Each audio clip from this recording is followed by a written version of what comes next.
आज का विषय पहले भी कई बार हम लोग सुन चुके हैं और पढ़ भी चुके हैं, ईश्वर विश्वास के ऊपर।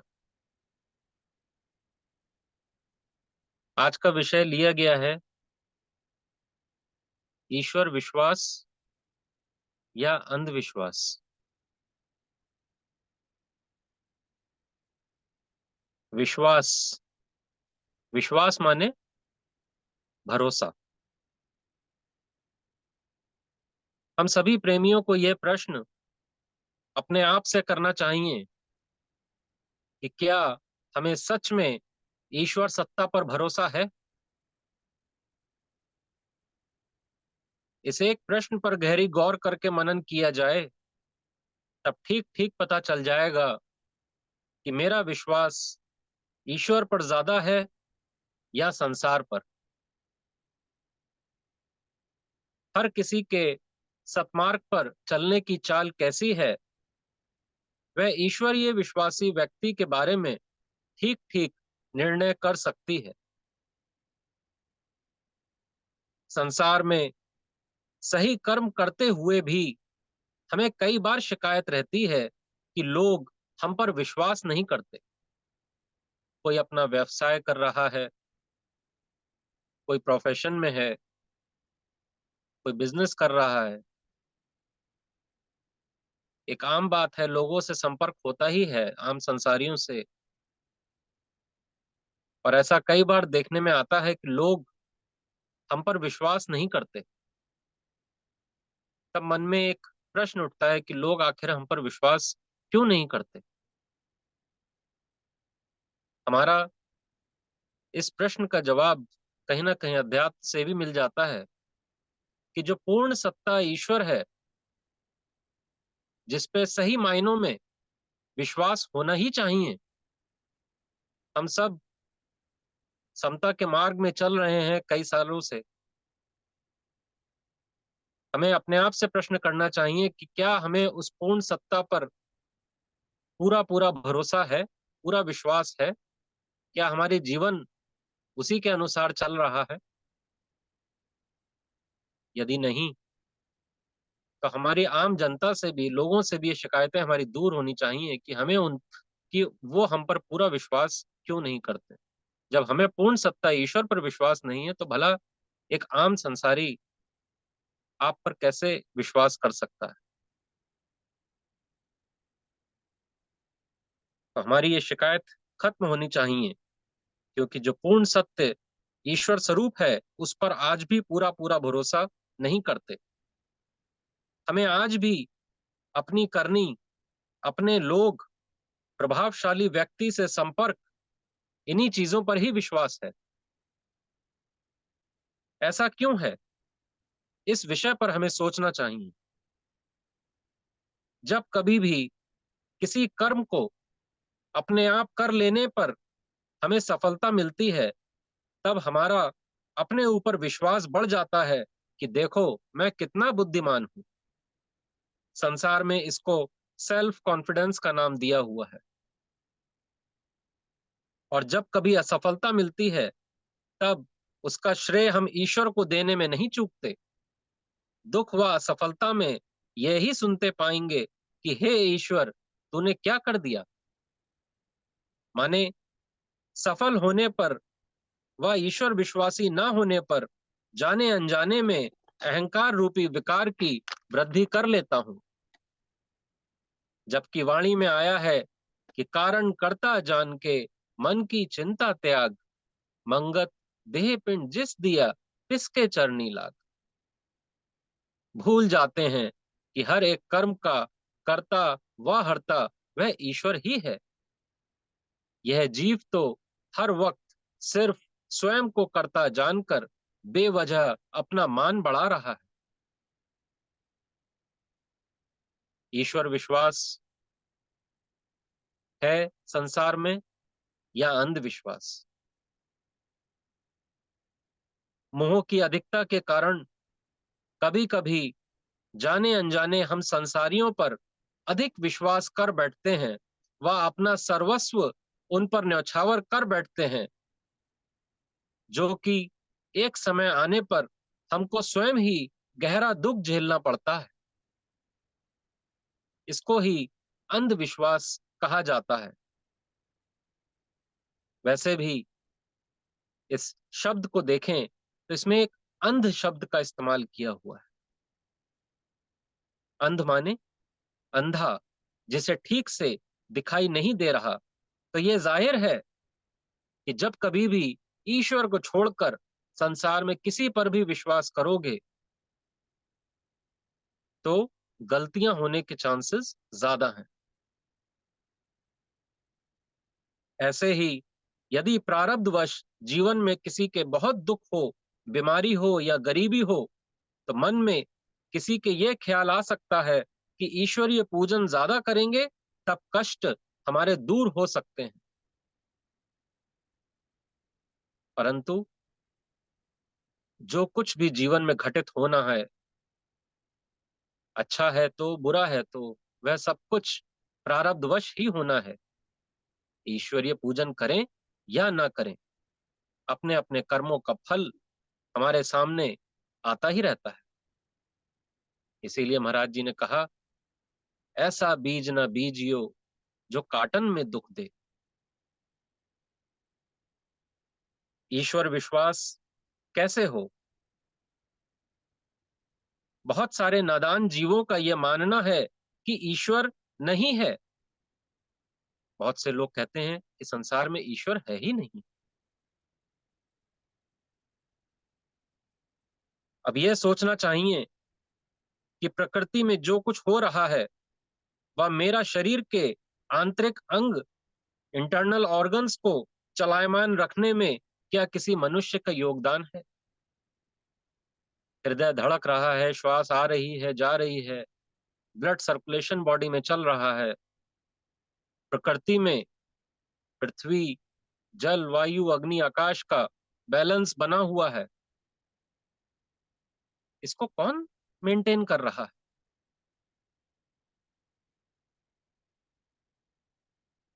इसमें निश्चित ही किसी भी मनुष्य का योगदान नहीं है।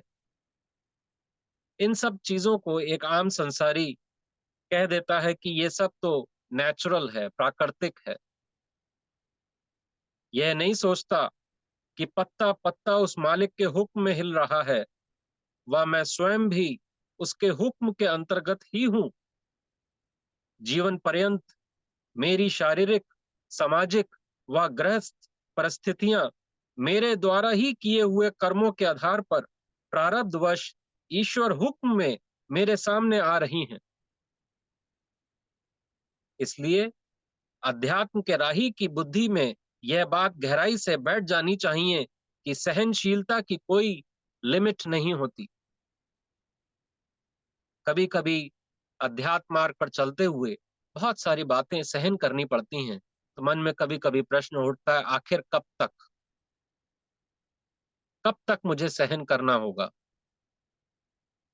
परंतु अध्यात्म मार्ग बताता है कि सहनशीलता की कोई लिमिट नहीं होती। जितनी सहनशीलता बढ़ेगी उतनी ही मन की चंचलता कम होगी, वह मन शांत होता जाता है, वह ईश्वरीय याद ज्यादा बनती चली जाती है, वह सिमरन में भी मन लगने लगता है। एक प्रश्न गुरुदेव ने कहा, मैं से आपके सामने रख रहा हूं। पूछा, महाराज जी, ईश्वर में दृढ़ विश्वास कैसे पक्का हो? कहते हैं, प्रेमी, दृढ़ विश्वास तीन प्रकार से पक्का हो सकता है। संसार के कष्ट कर्म चक्रवश तुझ पर ऐसे आ जावें कि कहीं से भी तुझे किसी सहारे की सूरत नजर ना आवे, तो उस समय ईश्वर पर निश्चय पूरा बैठता है। दूसरी बात कह रहे हैं, यदि बुद्धि पवित्र हो, अर्थात विकारों की अग्नि से कुछ आर्जी तरीके से ठंडक पाई हो, अर्थात पक्की ना हो, तो संत या सत्पुरुषों द्वारा यह दृढ़ निश्चय में पक्की हो सकती है। किसी प्रकार से शरीर के नाश होने का निश्चय तबीयत में बैठ जावे, जिसके अंदर शरीर के नाश होने का निश्चय बैठ गया है, वह दुनिया की शान व शौकत और उसके स्वादों से उपरस हो जाता है।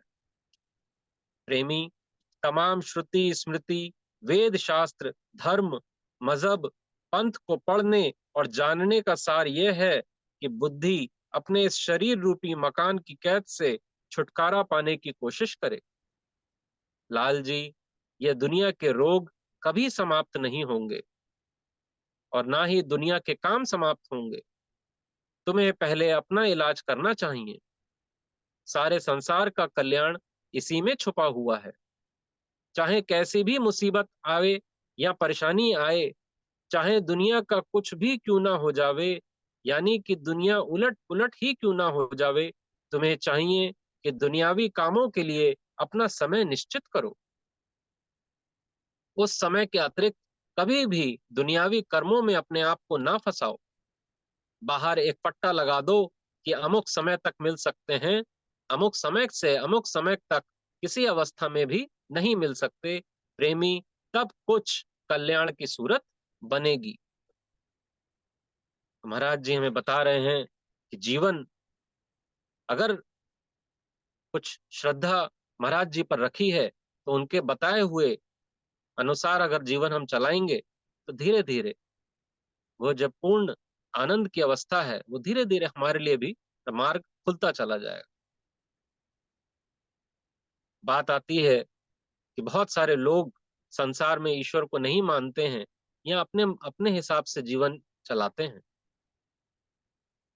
तो महाराज जी ने कहा कि ईश्वर को मानने से विकारों में कमी आती है। माने कि हम सब, जैसे जैसे हमारा ईश्वर पर विश्वास पक्का होता जाएगा, तो जाहिर सी बात है हम ईश्वरीय नियमों का पालन भी अपने जीवन में करेंगे। और जब जीवन में ईश्वरीय नियमों का पालन करेंगे, तब ये जो हमारे मन पर विकारों की मैल चढ़ी हुई है, यह धीरे धीरे करके कम होती जाएगी। और यही लक्ष्य है इस मनुष्य जीवन का। हम सब, भले ही किसी से कहें या ना कहें, अपने अपने मन का हमें पता है कि इस मन पर कितनी मैल चढ़ी हुई है। तो चूंकि अब अध्यात्म का मार्ग हमने अपनाया है, तो धीरे धीरे करके विकारों में कमी आती जाएगी। और ईश्वर को जो लोग नहीं मानते हैं, महाराज जी कह रहे हैं, वह तुम्हारी तरह संसारिक सुख दुख में घिरे भी रहते हैं और कहीं ना कहीं अपने विकारों की बढ़ोतरी करके इस शरीर से विदा पाते हैं। जो सतमार्गी है उसके में और एक संसारी में बड़ा फर्क होता चला जाता है।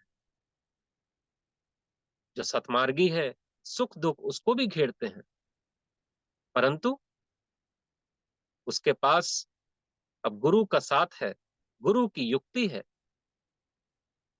तो धीरे धीरे करके अपने विकारों में कमी भी आती जाती है, मन शांत रहता है और अपना 24 घंटे का प्रोग्राम बढ़िया से होता चला जाता है। बात आ रही है ईश्वर विश्वास की, तो प्रश्न उठ सकता है कि ईश्वर पर विश्वास क्यों क्यों किया जाए। ईश्वर पर विश्वास, एक ईश्वर सत्ता पर ही विश्वास होना चाहिए, उसके अलावा और कोई विकल्प है ही नहीं।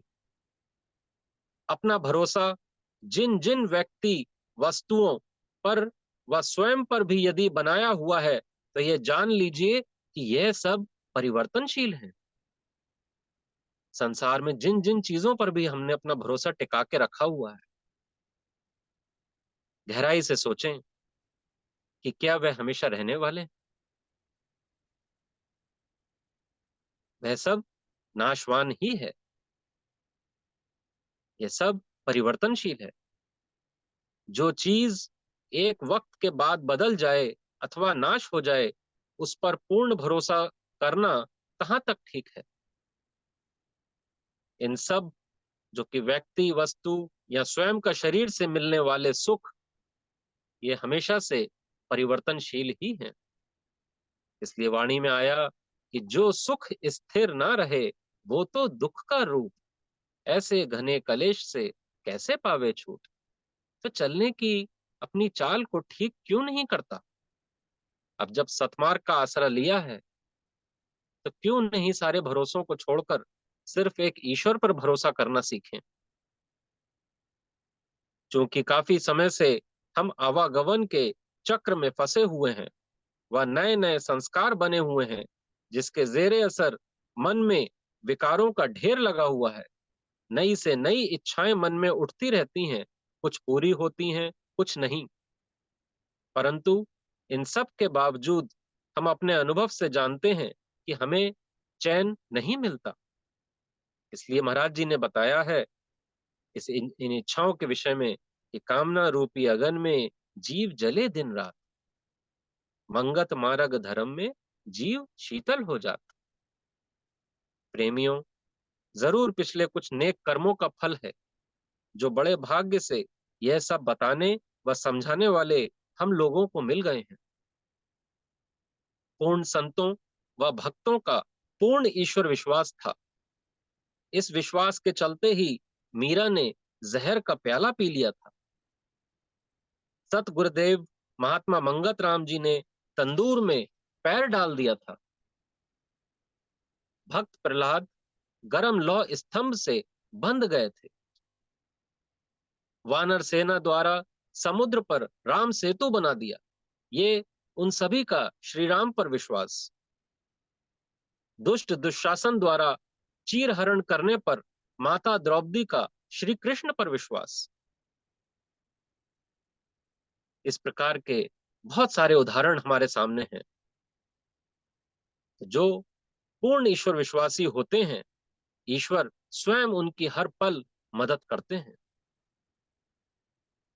भगवान श्री राम ने भी दोनों ही अवस्थाओं में हमें देख रहकर संदेश दिया कि कैसे राज सिंहासन पर बैठे हैं तो मन की क्या अवस्था है, और जंगलों में है तो मन की क्या अवस्था है। कैसे उन्होंने ईश्वर हुक्म में समता में रहे हैं। अध्यात्म मार्ग पर चलते हैं तो मन में कभी कभी प्रश्न आता है कि ऐसा ना हो कि जो सुख सुविधाएं दिखाई दे रही हैं उनमें धीरे धीरे कमी ना आ जाए। मन इन बातों से बेचैन हो जाता है। परंतु जो सत्पुरुष हैं, उन्होंने दोनों ही तरह का जीवन जीकर दिखा दिया कि भरपूरता ही है तो भी समता हालत में है, और भरपूरता ही नहीं है तो भी समता अवस्था में है।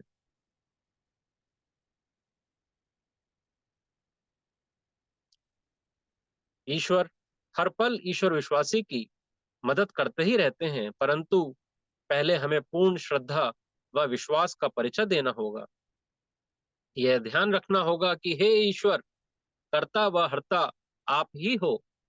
आपकी रजा में मैं राजी। लाभ हानि, मान अपमान, हार जीत सब आपका ही खेल है। मुझे क्या चाहिए? मुझे तो सिर्फ आप चाहिए। कभी ऐसा मौका पड़ जाए कि ईश्वर साक्षात सामने आ जाए और पूछें क्या मांगते हो, तो ईश्वर से ईश्वर को ही मांगा जाता है। जब ऐसा विचार बुद्धि में बैठेगा, यकीन मानिए प्रेमियों, तब कुछ बात बनना शुरू होगी। तब ये शिकायत दूर होने लगेगी कि सिमरन में मन नहीं लग रहा, व इतने बरस हो गए लेकिन आध्यात्मिक उन्नति महसूस नहीं हो रही। ये सब प्रश्न हमारे धीरे धीरे खत्म होते जाएंगे। ईश्वर पर विश्वास करना जरूरी इसलिए है क्योंकि हम सब अपना अपना जीवन चैन और शांति से व्यतीत करना चाहते हैं। वो चैन जिसकी सभी प्राणियों को तलाश है, अंतर्मुखी या ईश्वर परायण जीवन जीने से ही प्राप्त हो सकता है, और कोई विकल्प है ही नहीं। ईश्वर परायण व ईश्वर विश्वासी जीवन जीने का विशेष लाभ क्या है? क्योंकि यह समस्त संसार द्वंद रूप है, सुबह के बाद रात जरूर आएगी। लाभ है तो हानि है, सुख है तो दुख भी है। सभी जीव केवल सुख चाहते हैं, परंतु हमें पता चल चुका है कि संसार में द्वंद होने के कारण यह संभव ही नहीं है कि केवल सुख ही सुख मिलते रहें। ईश्वर की इस बात पर विश्वास करके ईश्वर विश्वासी व्यक्ति अपना जीवन सम हालत में गुजारने की कोशिश करता है। वह जब सफल होता है तब आध्यात्मिक मार्ग में और दृढ़ता से चलता है। वह असली खुशी की मंजिल निकट आती जाती है। असली खुशी किसे कहते हैं? जिसमें सांसारिक सुख व दुख दोनों का ही हस्तक्षेप नहीं होता। पूरे लिटरेचर में महाराज जी के सांसारिक खुशी और एक असली खुशी बार बार बताया कि असली खुशी को हासिल करना ही मानुष जीवन का लक्ष्य है। असली खुशी कैसी होती है, इसका एहसास भक्त रतन दास व बनारसी दास जी को कराया था। वह कहा था कि अपना अपना पुरुषार्थ करो और असली आनंद की इस शरीर के रहते हुए ही प्राप्त करो। महाराज जी कहते थे कि वो कोई ऐसी वस्तु नहीं जो हाथ में लेकर दिखला दी जाए। संतों के जीवन से ही उस असली खुशी के विषय में पता लग सकता है। इसीलिए उसमें आया वाणी में कि जोगी रोए समाध को छोड़े। जो जोगी है, जिसका ईश्वर में मन लग गया है, उसका समाधि से हटने का मन नहीं कर रहा। हमारे और संतों की स्थिति में जमीन आसमान का फर्क होता है। हमें अध्यात्म मार्ग में चलने में कठिनाई होती है, व संतों को संसारी तौर तरीके से चलने में कठिनाई होती। व यदि प्रारब्धवश संसारिक सुख सुख उपलब्ध हो या ना हो, उनका सुख एकमात्र आंतरिक शांति या चैन होता है। यह है संतों की अवस्था।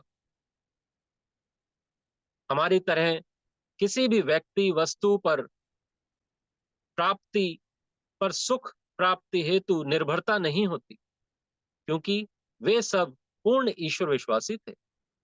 हमारा तो क्या रहता है कि हाँ, हमारा ये काम पूरा हो जाए, वो व्यक्ति मेरी बात मान जाए, तब मैं सुखी हो जाऊंगा। माने कि हमने संसार में अपने आप को सुखी करने के लिए बहुत सारे आश्रय ढूंढ रखे हैं। जगह जगह पर हम निर्भरता है, डिपेंडेंसी बनी हुई है। परंतु जो पूर्ण ईश्वर विश्वासी होते हैं, वह स्वतंत्र बुद्धि से घूमते हैं, कोई निर्भरता नहीं। संसारियों के लिए अपनी इंद्रियों का सुख ही सब कुछ है, व ब्रह्म ज्ञानी को स्वयं के लिए कुछ नहीं चाहिए होता है।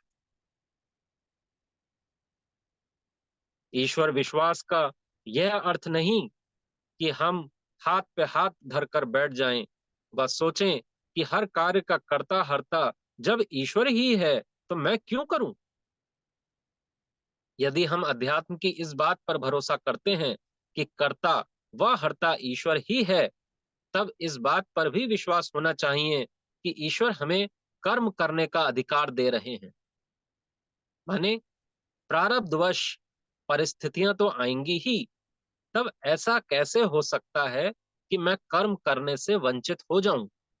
बल्कि होना यह है कि कर्म तो करना ही होगा।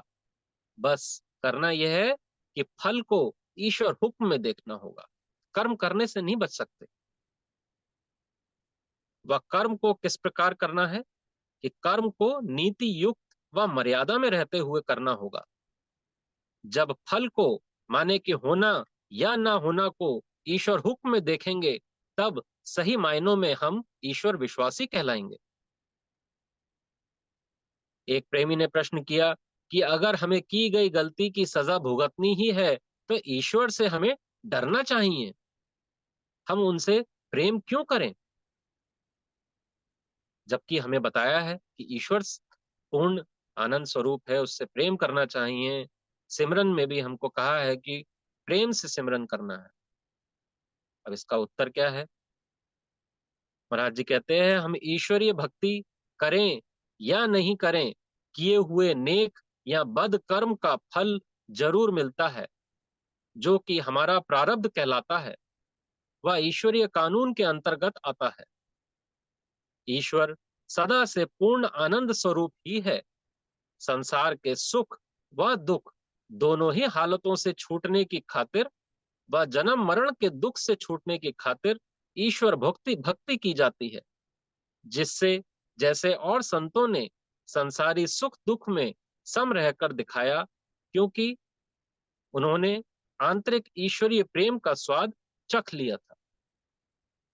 तो ईश्वर विश्वासी व्यक्ति के ये मतलब नहीं है कि हम ये सोचें कि हम ईश्वर से डरें। ईश्वर से तो प्रेम करना है, ताकि धीरे धीरे जो संसार के सुख और दुख दोनों से ही हम ऊपर उठते चले जाएं। एक प्रश्न और महाराज जी से किया कि ईश्वर विश्वास के बारे में जरा खोल कर बताएं। तो महाराज जी ने बताया था कि इसकी 5 अवस्थाएं हैं।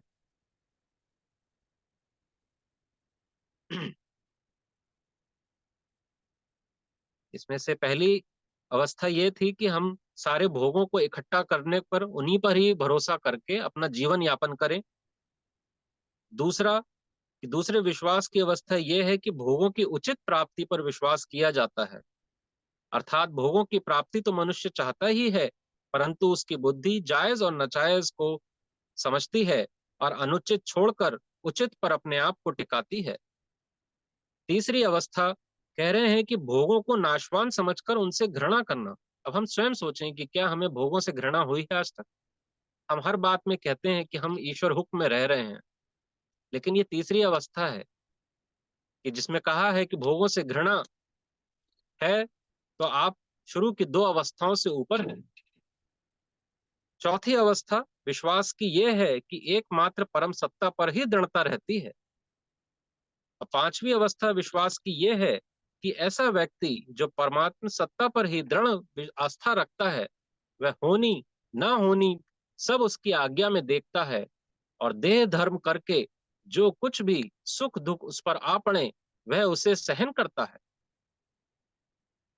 अंत में अपनी वाणी को विराम देते हुए यही कहना चाहूंगा कि हमें इस दोहे को याद रखना चाहिए कि यह संसार सराय, जीव मुसाफिर नीत, मंगत खोज सत शांति, औध जात है बीत।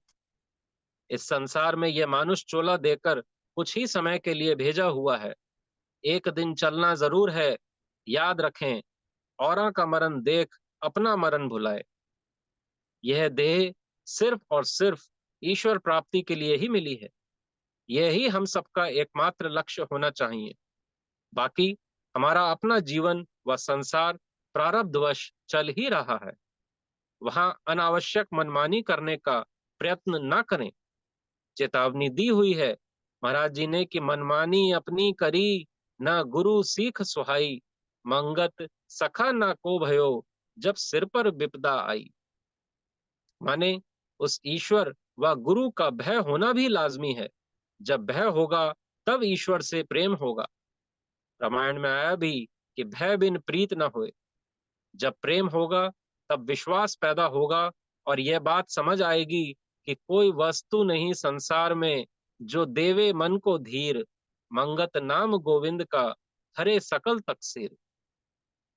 तब जैसे हमें हमारा सच्चा मित्र कड़वी बात बोलकर सही राह दिखाता है, ऐसे ही हमारे गुरुदेव जो हमें बार बार बता रहे हैं कि झूठ संसार सच करतार समझ आता है। हम सब 24 घंटे जो भी कार्य करें, उस ईश्वर का ध्यान हर वक्त रहना चाहिए कि वो हमें देख रहा है, वो ही मेरे अंग संग है। ऐसा विचार जब बना रहेगा, तब निश्चित ही ईश्वर विश्वासी होकर हम भी परम कल्याण को प्राप्त होंगे, जैसे कि समस्त संतों का जीवन था। ओम ब्रह्म सत्यम सर्वत्र।